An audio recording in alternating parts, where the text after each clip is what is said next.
आहेत आम्ही शिमला मिरची. तर ही अशी मिरची कट करून घेतली, टमाटर कट करून घेतलेला आहे आणि थोडेसे 2 बटाटे उकडून घेतलेले आहे, थोडीशी मुगाची डाळ भिजू घातलेली आहे.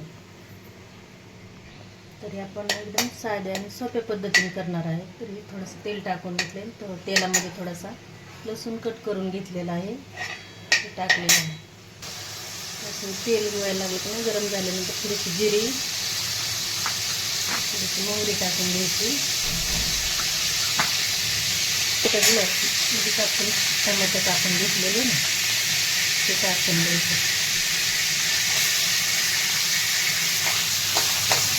टमाटर थोडंसं असं तेलामध्ये चांगलं परतून द्यायचं.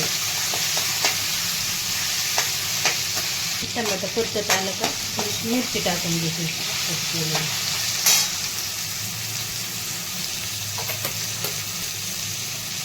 त्यामध्ये थोडीसा तळून घ्यायचं. थोडीशी हळद टाकून घ्यायची.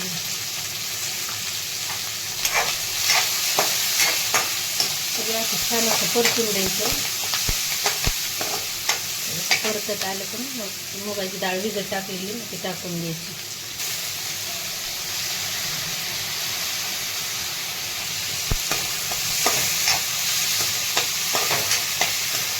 टाकलं तर हे चांगलं असं उकडू शकत नाही ना, त्याच्यामुळे थोडंसं छलका काढून उकडून घेतलेलं आहे.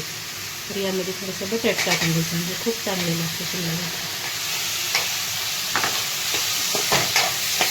कोणी शिमला मिरची जर खात नसलं तर या पद्धतीने शिमला मिरची करा, खूप छान अशी लागते शिमला मिरची.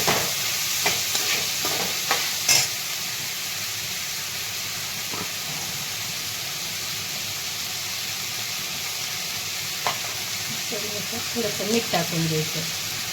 त्याला पाणी न टाकता ही मिरची छान होती. एकदम आपल्याला सुक्की बनवायची ना, त्याच्यामुळे पाणी बिनी काय टाकायचं नाही, तेलामध्येच परतून घ्यायची आणि मीठ टाकलं म्हणजे थोडीशी वाफेवर ठेवायची.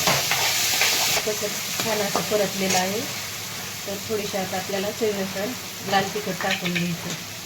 कुणी म्हणतात शिमला मिरची, पण ही तिखट नसल्यामुळं थोडंसं लाल तिखट टाकायचं. आपल्याला चवीनुसार थोडं लाल टाकून घेतलं आणि थोडासा कूट टाकून घ्यायचा.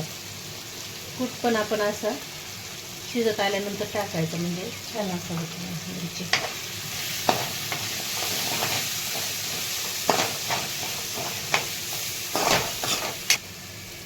झाल्यानंतर थोडीशी कोथिंबीर टाकून द्यायची.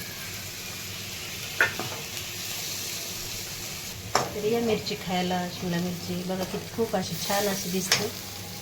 व्हिडिओ जर आवडला तर लाईक करा. एकदम सोप्या पद्धतीने केलेली आहे शिमला मिरची. तर तुम्ही पण अशाच पद्धतीने करा. व्हिडिओ जर आवडला तर लाईक करा. या शिमला मिरची खायला.